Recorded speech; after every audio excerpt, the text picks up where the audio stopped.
Ring around the rosy, a pocket full of posies. Ashes, ashes, we all fall down. Welcome to the Parricide podcast. I'm Sherry. And I'm Marie. Welcome back from the winter break. Today we're going to, it's a pretty terrible story. Well, let's just get started. Okay, so first, here's a heads up. Our episodes contain adult themes and adult language, and these stories are not for kids. If you like what you hear, please follow our show and share it with your friends. Today's episode is called It's a Family Affair, because this really gets the whole family involved. Absolutely does. This is the story of the Witte family. Is it Witte or Witte? I don't know. Is it Witte or Witte or Witty or White? I don't know. I think we should say Witte, because that's what I hear in my head when I see W-I-T-T-E. Okay, and to anyone who knows this family, if we're saying it incorrectly, we apologize. And for the rest of you, if you don't know this family, you'll have to fight us if you don't like it. Okay. So on September 1st, 1981, the Porter County, Indiana Police Department was called to a home for an accidental shooting. The police and EMTs encountered the saddest of situations. 15-year-old Eric Witte sobbing, telling them how he had found a gun and decided to ask his dad about it. He headed into the living room and tripped over either a dog or a living room rug. He couldn't tell the difference between a dog and a rug? I'm not sure why that story goes back and forth. Apparently the dad would train sled dogs, and so by some reports it was a dog, by some reports it was a rug, and I couldn't really find any confirmation. Maybe it's because it wasn't true and maybe the story changed. I'm not sure. Okay. Anyway, either a dog or the living room rug as he approached his dad, who was sleeping on the couch. The gun had accidentally fired, tragically hitting his father in the head. That's quite a coincidence. Right, in the top of his head. And there was his dad, dead on the couch. Luckily, his mom was just returning home when this happened and was able to call 911. Paul Witte was not a stranger to the people of Beverly Shores, Indiana. By trade, he was a tool and die maker, but he'd been a volunteer firefighter, and all of the emergency responders knew Paul and his family.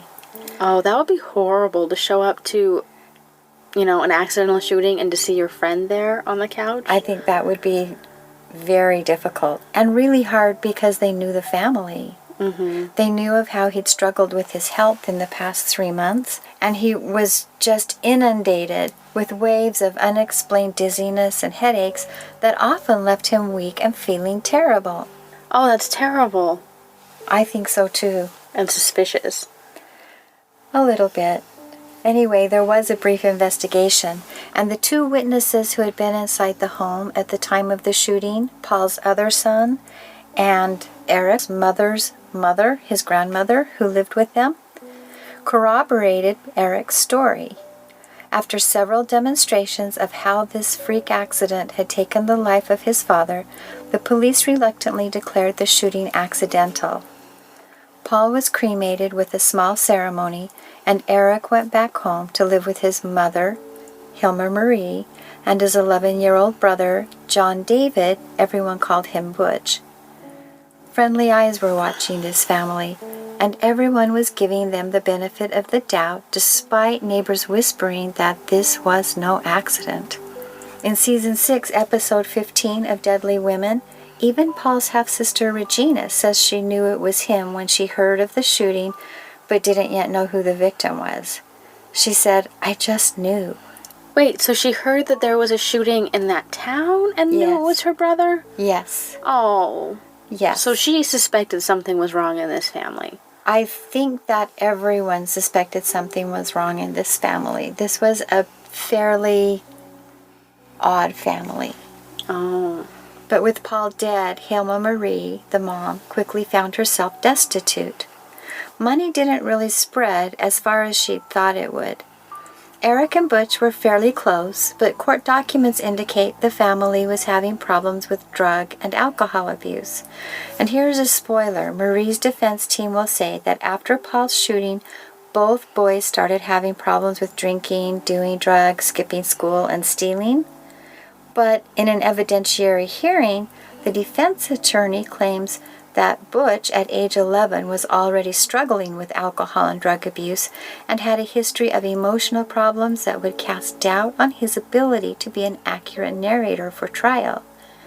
We'll let you draw your own conclusions after you've heard everything. This is already one of the most interesting families so far. It just keeps on getting there. So, Paul had a stepmother, the dead dad, and her name was Elaine B. Witte. Oh, were they close? She was very close with Paul. In fact, she was so fond of him and his family that she had been grandma to the boys their entire lives. She opened up her Trail Lake, Indiana home to them in 1982 when their home burned down. Wait, their home burned down after Dad died? Yes. Imagine what bad luck they were having. What year was this? 1982. Huh. So a year after. Okay. I mean, houses don't burn down that often, and that just seems kind of strange. Was it arson? Like a whole bunch of bad luck. Nah, I don't believe in bad luck when it comes to these families. Well, I don't know if it was arson or not. I could not find the records on that. I think that's something that should have been looked into more closely after everything unfolds. You'll have to tell me what you think.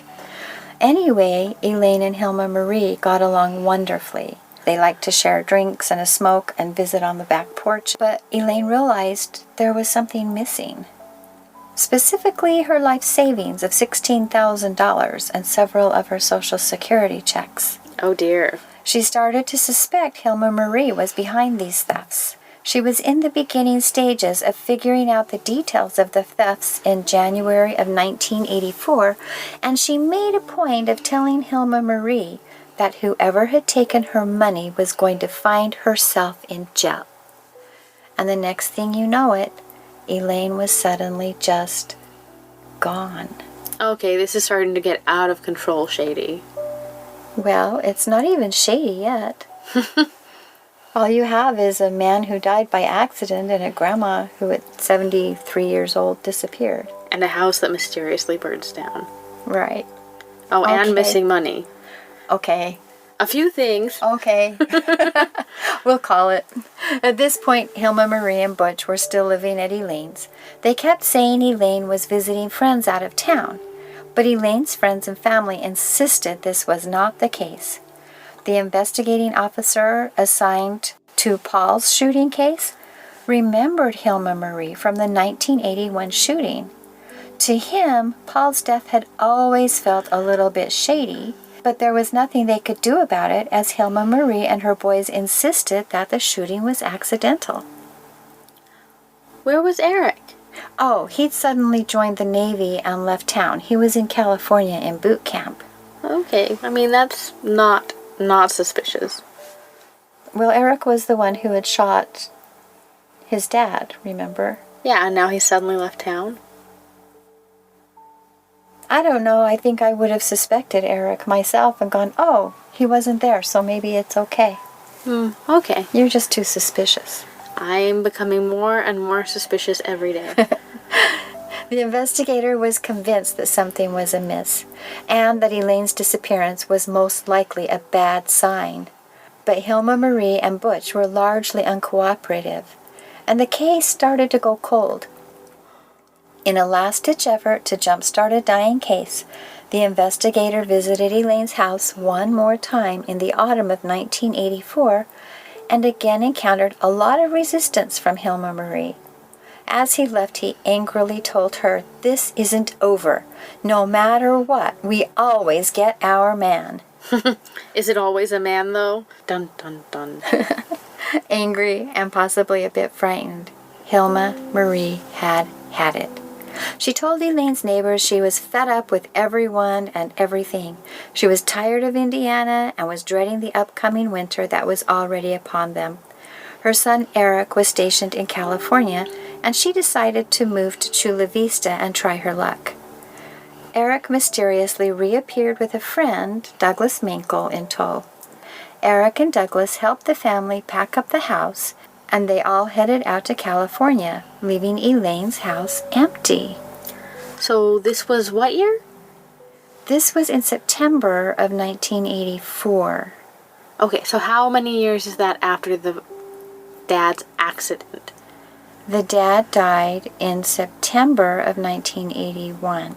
Okay, so in 3 years, Dad has died, their house is burned down, Grandma has gone missing, and they've all moved to California? Right. A lot of change. That's a lot. Mm-hmm. I think it's pretty clear at this point that Hilma Marie was looking for money, at least with Grandma. Like, something happened with money. She wanted Grandma's money. Mm-hmm. Grandma is missing, probably dead, and they're just going to move to California? Yeah. But Marie was still counting on that money that she was stealing from what was now Elaine's estate to fund her life. Grandma's missing, but spoiler, Grandma's dead. Oh. Hilma Marie's move to California was a bit harebrained because Elaine's checks were still going to her home in Indiana. Easy peasy. Hilma Marie was pretty sure she could fix that. On November 14th, 1984, she was either in the bank trying to cash Elaine's most recent check, or she was at the Social Security office trying to get Elaine's future checks mailed to her new home in California, when an employee realized something was very wrong. They called the police, and Marie and Butch were picked up and taken in for questioning. The California police were unaware that Elaine had been reported missing when they took the family to the police station to see if they could figure out what had happened to Elaine. It was her Social Security check, and she should have been the one cashing it. Approximately 1 hour into his interrogation, Butch suddenly blurted out that he'd actually killed his grandmother with a crossbow on January 8th of that year. Oh, with a crossbow? Yeah. Why? Because he'd been told to, if you want the short answer. I guess there's not a good answer to why. No. But that's awful. He was shaken and crying as he told the police he just wanted to get everything off of his chest. Remember, he's barely 15 years old now. That is horrible. He couldn't sleep, and he was racked with guilt. That wasn't something that he'd wanted to do. The officers were stunned. They quickly contacted Indiana to learn that indeed his grandmother Elaine had been listed as missing. Well, because they just thought it was a simple, Social Security fraud case. Right. And they have this 15-year-old being like, oh, yeah, well, it's a little more complicated. I actually shot my grandmother with a crossbow. Right. They really stepped in it. Butch told them his mom had insisted he kill his grandmother. She told him it was imperative. He had no choice but to kill her, but he could choose the method of murder. This is a quote. "My mom said I could strangle her or use my crossbow. It was up to me." Oh, so just two of the worst options. Yeah. Well, Marie had told Butch that Elaine was tired of us living here and going to kick us out on the street, and we might as well do her in. Yes, that's everyone's reaction to that situation. Yeah. And then Butch said something that stopped all of the investigators in their tracks. I'm pretty sure they were already frozen. Yeah. Confessing to the investigators had been very cathartic for him, and he hadn't felt safe for years, and he hated that he was a murderer. He'd already told them he was a killer, but he was also carrying guilt for a huge secret he'd been forced to carry all those years. Butch told them he had watched his brother Eric aim a .38 caliber gun at their sleeping father and shoot him in the head. Here's what he said to the investigators. "I turned around and I saw this flare in, coming out of the gun, and I saw my dad's leg move straight up and kind of gasping for air noise coming out." Ugh, that's awful. Mm-hmm. And this is when all of the missing pieces started to fit in a macabre and ugly puzzle.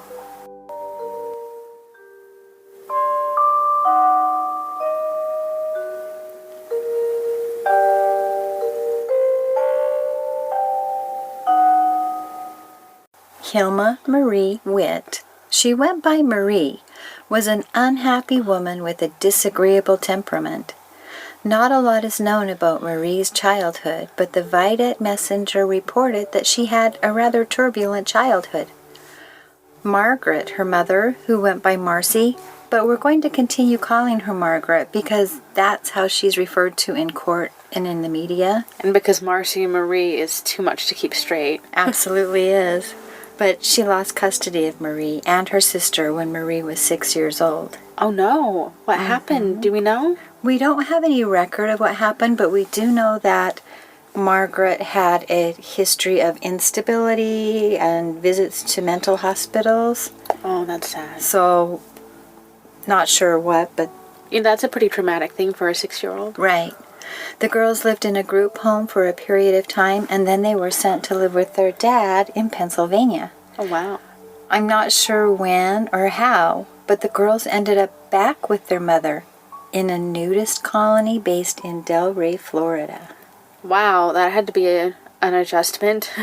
It was so surprising to me that some court somewhere was willing to send Marie and her sister away from their father in Pennsylvania and back to their mother in a nudist colony.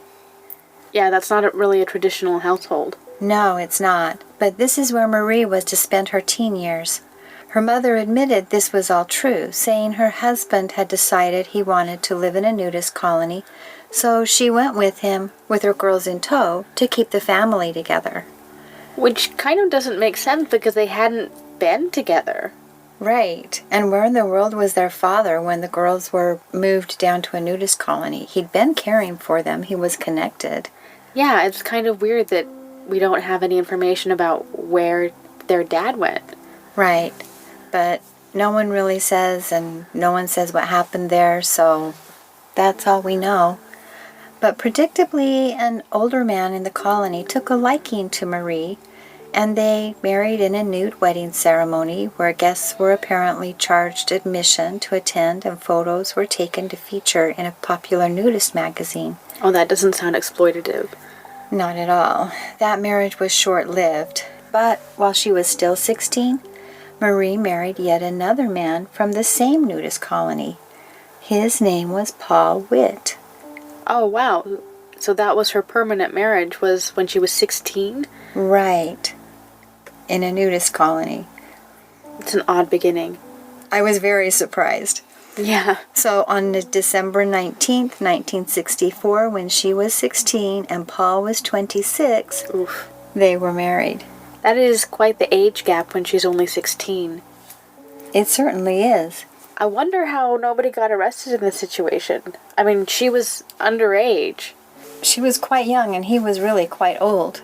I don't know. I don't know if it's just because it was the 60s, so no one thought about statutory rape, or because her mother was there and involved, if that Maybe counted as consent. Yeah, maybe there was some like parental permission law in Florida at that time. Because I mean, she got married twice when she was 16. Right. It's just beyond comprehension. Anyway, they had 2 children together. Eric was born in 1966, 2 years later, and then John was born 3 years after that. Eric has happy memories of his childhood. He says he was close to his father and to his mother. They enjoyed spending time together, he and his dad took delight in sharing his favorite activities like hunting and fishing with him and his brother. Were these boys raised in the nudist colony when they were young? No, I'm not sure when they moved, but they seemed to go from this nudist colony to a very traditional neighborhood in Indiana without any information about the family in between. Huh. Maybe that's where his family was from, but that's a long-distance move. I think that his family was from Indiana, because okay. that's where step-grandmother is later in the story. And we know Marie has some roots in Indiana and in Florida and in Pennsylvania. Okay, so Indiana kind of made sense for them. So Paul and Marie were pretty old school when it came to family life. Marie was to take care of the children and make dinner, and Paul was to earn the household income and discipline the children. He strongly believed that sparing the rod would spoil the child. When Eric and John misbehaved, if they lied, got bad grades, forged notes from school, for example, they could expect a swat on the behind, sometimes with a belt and sometimes with a hand. Ouch! I think it's so strange that we just all thought it was normal to get hit with a belt. When I was little, it was normal. I mean, it was normal when I was little too, but I can't imagine doing that now. No, I can't either, but it was normal when we were young. Both boys knew that backtalk would result in a backhanded slap across the face. Now that seems a little out of place. It doesn't seem quite as much like discipline. Right, because if you think about it, a smack on the face with the front of your hand is very different than a backhanded slap. Yeah, and kind of just in the moment, it just feels kind of like he's just popping them because he doesn't like what they said. Which is probably what was happening. So Marie was never the disciplinarian. She left all of that to Paul. She would circle back after the spankings to comfort the child and encourage him to do better next time. This was how you raised kids who told the line and acted responsibly, according to Paul, and probably the majority of the parents who were rearing children in the 60s and 70s. Well, I know that physical discipline was more normal in this time, but it still had to hurt. Well, that's my memory of it. It did hurt. Yeah, it did. Yeah, but as Eric put it in his documentary, he was a very large, powerful person. A backhand from him, that's not a love tap. Not from him. Well, that makes it sound really scary. But then again, as a child, you see your parents as larger than life sometimes. And they're certainly a lot larger than you because you aren't grown yet. He was only 15 when he killed his dad. Mm-hmm. So was Paul really that large, or was he just that large to a teenager? I think he was actually not that large. It's not like he was lifting weights. He was a mill and die guy, and he had 2 jobs. He was also a volunteer fireman. So we know that he was strong, but it's not like he was huge, powerful. We'll leave a photo of him at patricide.org, and you all can check it out and decide for yourselves. But Eric also admits that he felt his dad was his best friend. He felt close to him and loved by him. When Eric was young, he was taught to be loyal to his family, and he was. But something was changing, and even today, as you listen to Eric describe what happened, you can see how Marie worked to alienate him from his father. But I'm not sure Eric understands it, even today. Well, how could he not understand it at this point? Well, he was a kid, and he wasn't aware of everything going on behind the scenes. To this day, he doesn't seem to be fully aware of how his mother would eventually turn him against his father and groom him to eventually murder him. But it appears to be what happened. During his interview with ID Discovery, Eric says something that clearly indicates he was a victim of parental alienation. What did he say? He said, The reason for helping my mother, I was always taught to believe that you're supposed to protect, defend, support your family against anybody and anything. And if my definition of family seems a little strange because it somehow excluded my father, it excluded him because he became the threat. Notice that. He became the threat, not he was the threat. Okay, so maybe on some level he kind of gets that his father wasn't really a threat to him. But he does know that he became a threat. Yeah, that makes sense. Sadly. But kids who grow into adults do have tricky memories, and they often remember things from a unique perspective, not even realizing it. If you don't believe me, go visit the elementary school you attended and try to use the restrooms. It's a shock to realize the bathroom stalls are tiny and short, and the toilets and sinks are super close to the ground. Most adults don't realize elementary bathrooms are scaled to children until they revisit one of those bathrooms as an adult. That's a funny example. I feel like I kind of had the same experience going back to a school and going, why are these bathrooms so tiny? But you're right. At the time, you're using the bathroom different places and you don't see the difference because it's the right fit for you. You're right. And so sometimes what kids remember is skewed based on the lies or manipulations foisted upon them by the adults in their lives, not just the facts of the differences. Parents who engage in parental alienation are usually aware of this, and I'm convinced that that is exactly what Marie did.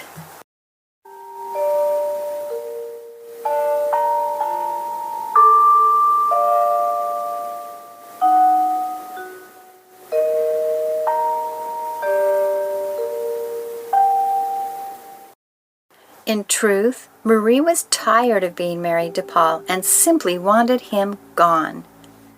She decided he had to die because when he was gone, she would get his insurance money and be free to do whatever she wanted.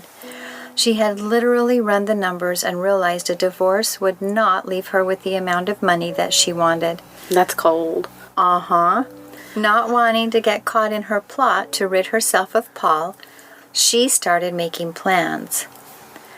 One night, Eric was being spanked or beaten. We aren't really sure, but most evidence indicates it was most likely spanked, to be fair, for lying and forging his parents' signature on a school note.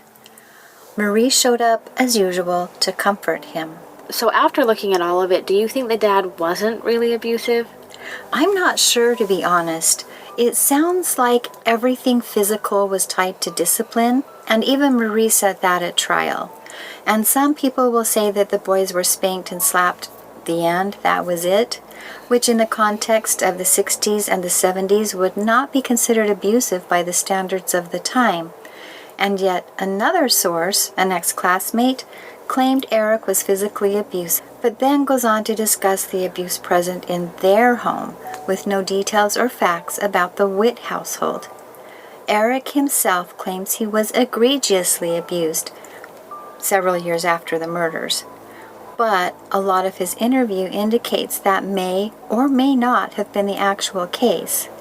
In the show She Made Me Do It, Eric claimed his mother had to take him to the hospital after some of what he called beatings, but there were never any records located indicating these claims were based in fact. And remember, there was a trial, so there would have been a search for records. Was he spanked as a form of discipline? Definitely yes. Was he severely beaten as he claimed after the fact? That much is unclear.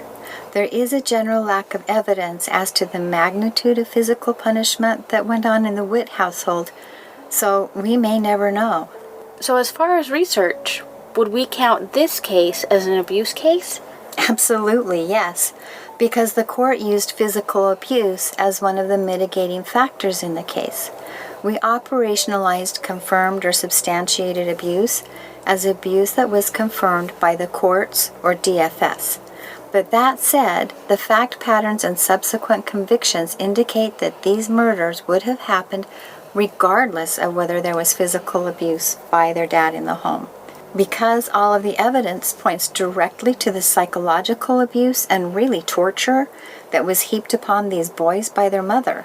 But that said, the fact patterns and subsequent convictions indicate that these murders would have happened regardless of whether their father was physically abusing them, because all of the evidence points directly to the psychological abuse and really torture heaped upon these boys by their mother.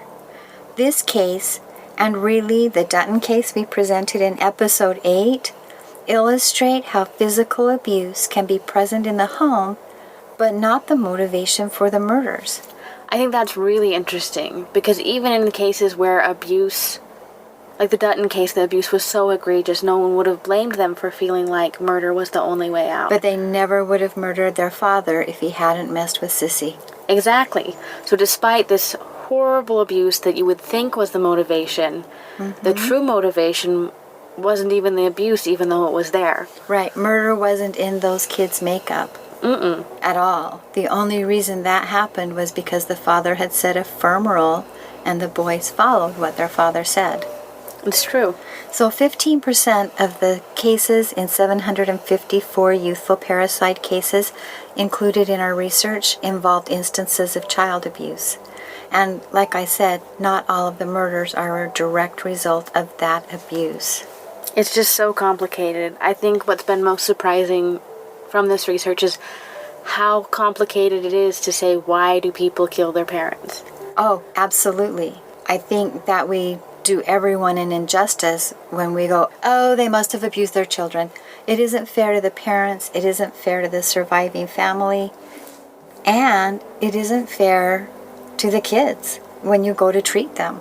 Yeah, how are you supposed to rehabilitate someone based on false assumptions? Exactly. So, back to this story.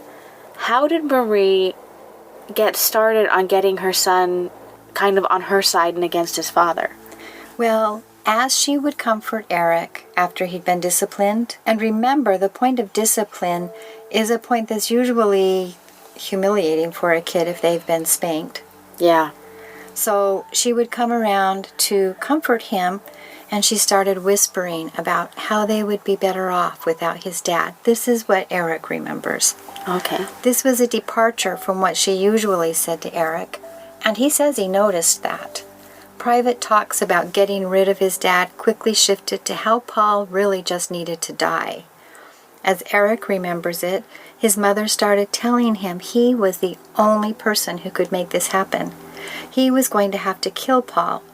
When Eric was mad at Paul, he would think about that a lot. But Eric still loved his dad and even liked him. Marie spent considerable amounts of effort working to destroy that bond between Paul and Eric as she engaged Eric in brainstorming sessions in which they imagined different ways for Eric to kill him and talked about why they would be happier and better off without him.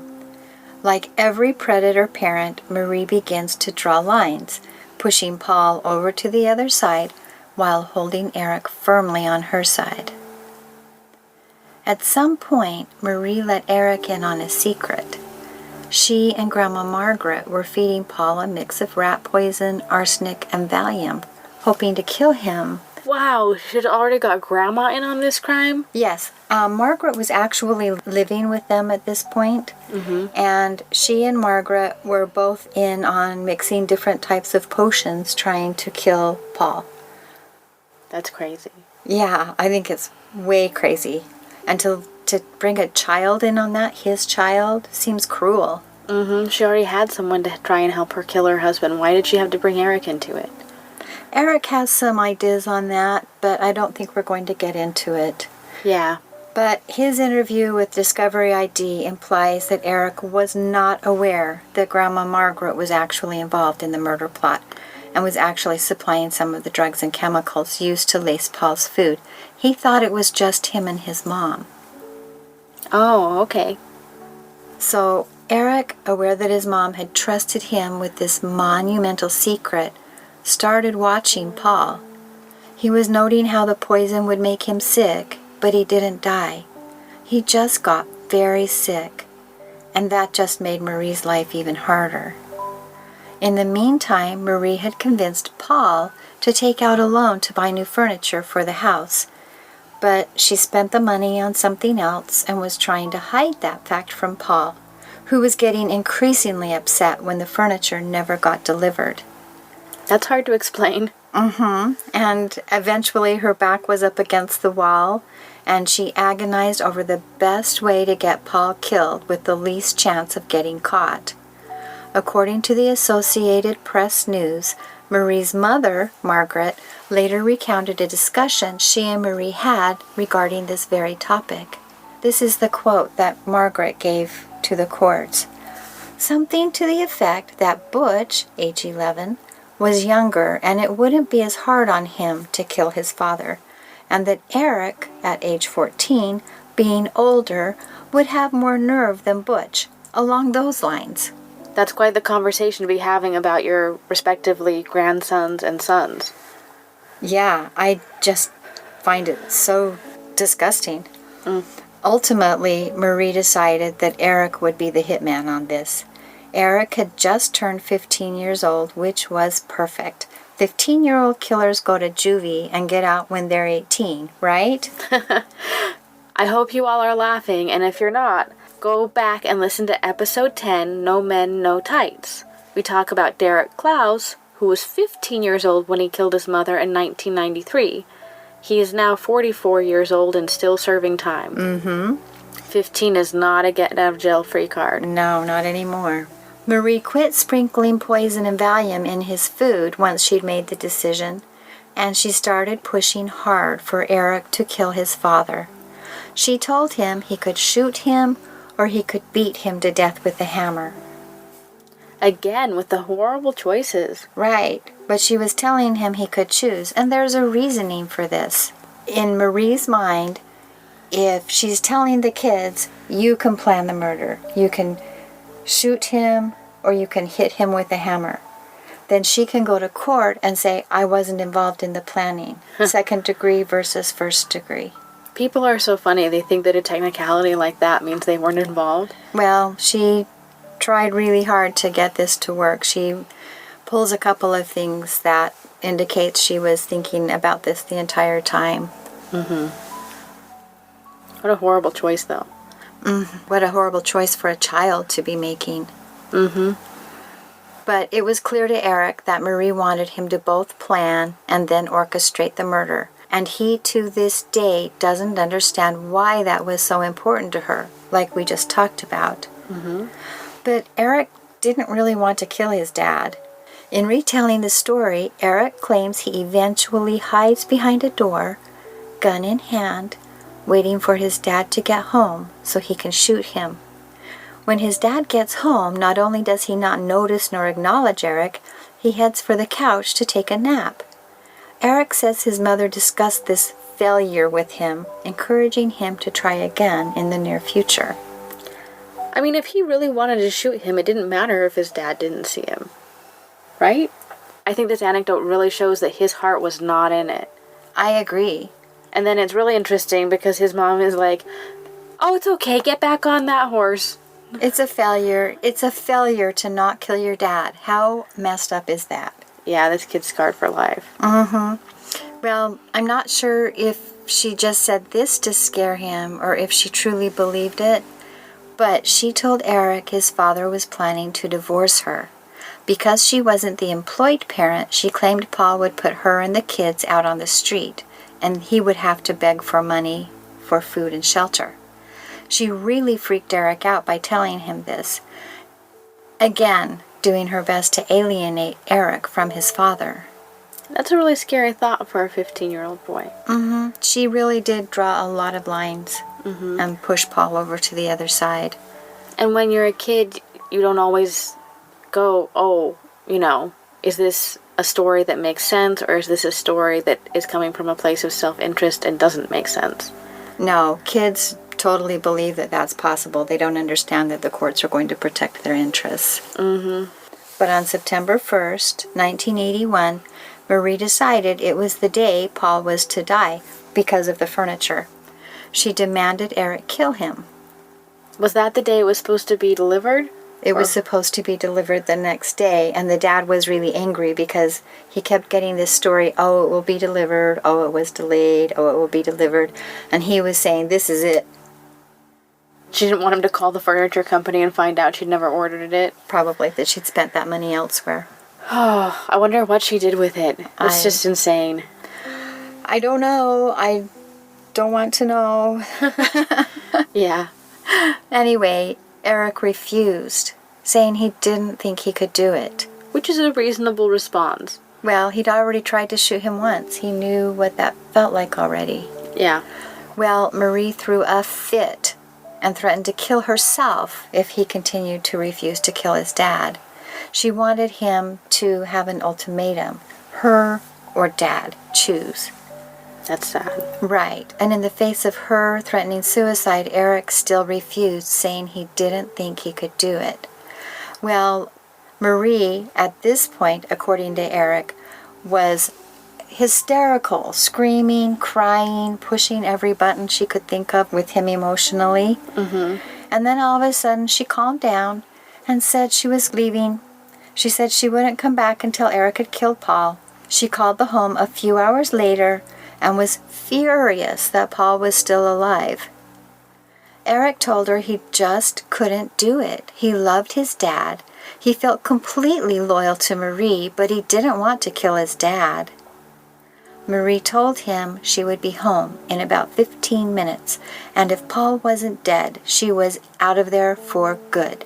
The boys could just live with their dad, and they would no longer have a mother.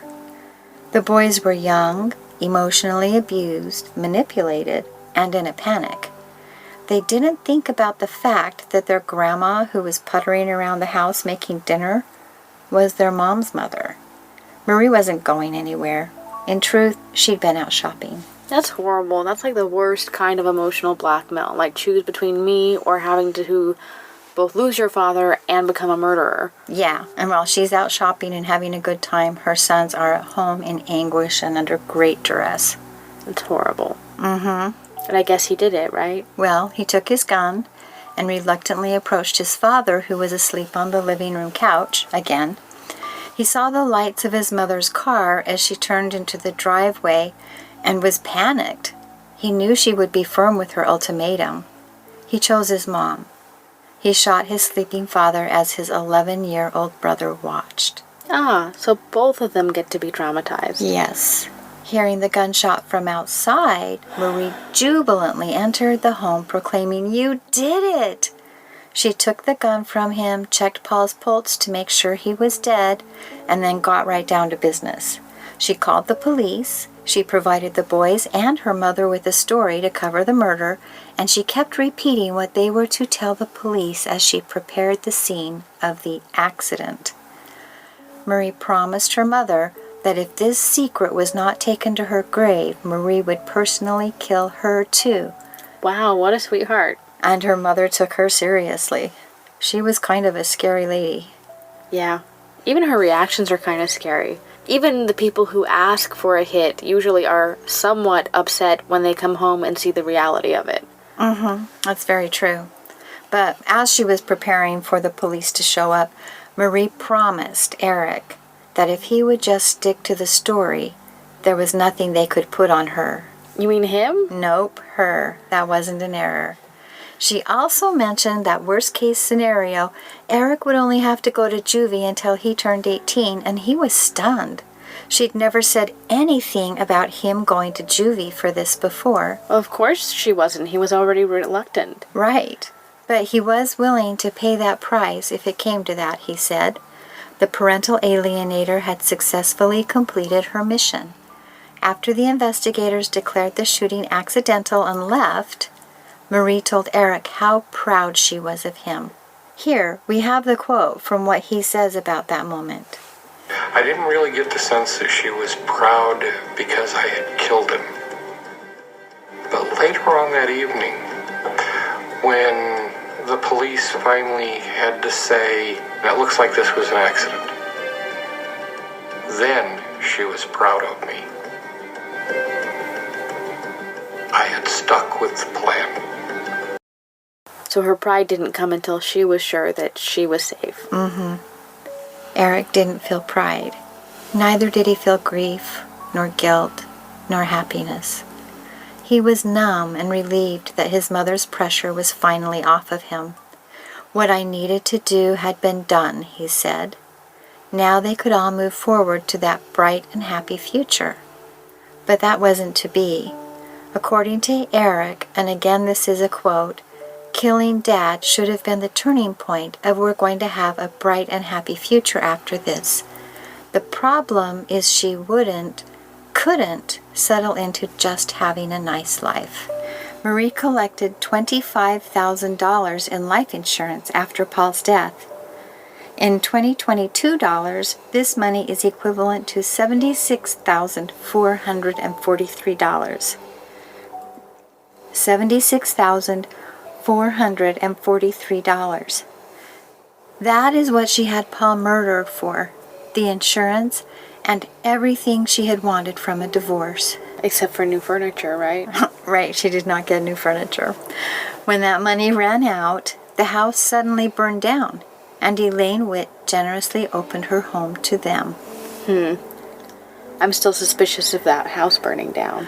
I will always be suspicious of that house burning down, but I could not find records to see what happened. Yeah. Anyway, 71 or 2-year-old Elaine Witte was beside herself with grief when her stepson Paul died.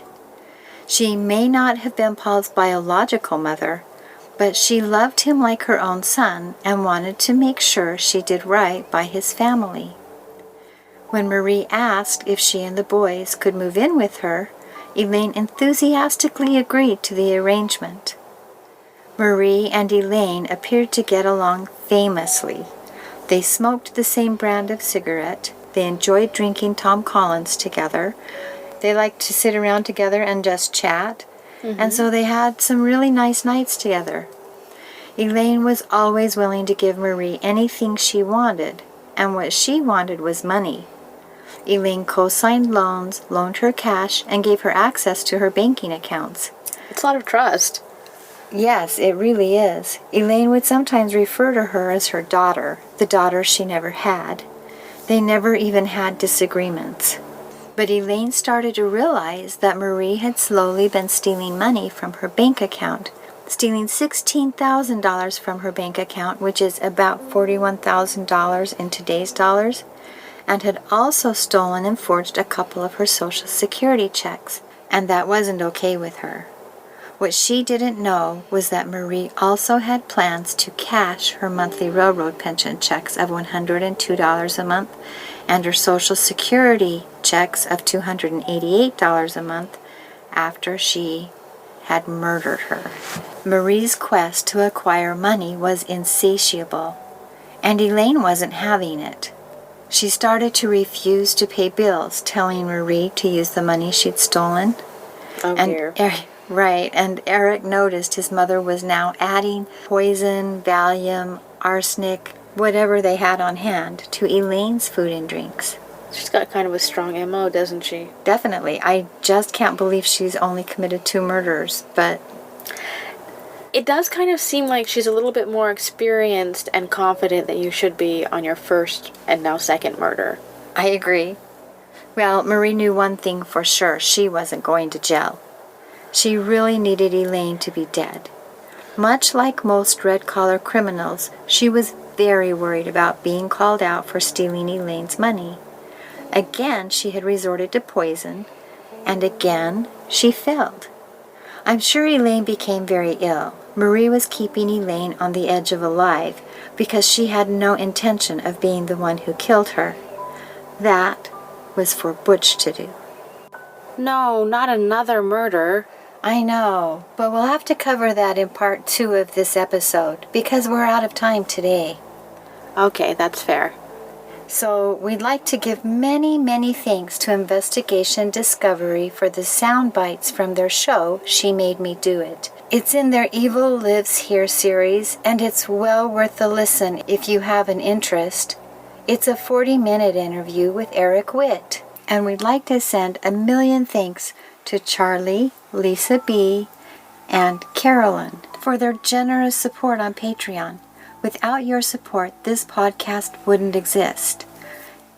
If you haven't yet, head on over to Patreon and check out Parricide Podcast. Each patron tier carries with it a small token of our thanks. We'd also like to thank our sources, horrorhistory.net, the AP News, The Times, My Life of Crime, Justia, The Sun Sentinel, TransUnion, The Madison Courier, Deadly Women, Hermit Jim Blogspot, Vidette Messenger, The Muncie Star, The South Bend Tribune, Evansville Courier and Press, The Call Leader, Murderpedia, History.com, and My Life of Crime. And of course, all thanks to Jade Brown for the music. We'll see you next week for part 2 of this episode. This has been the Parricide Podcast. Good night, and remember, always sleep with one eye open. Ashes, ashes, we all fall down.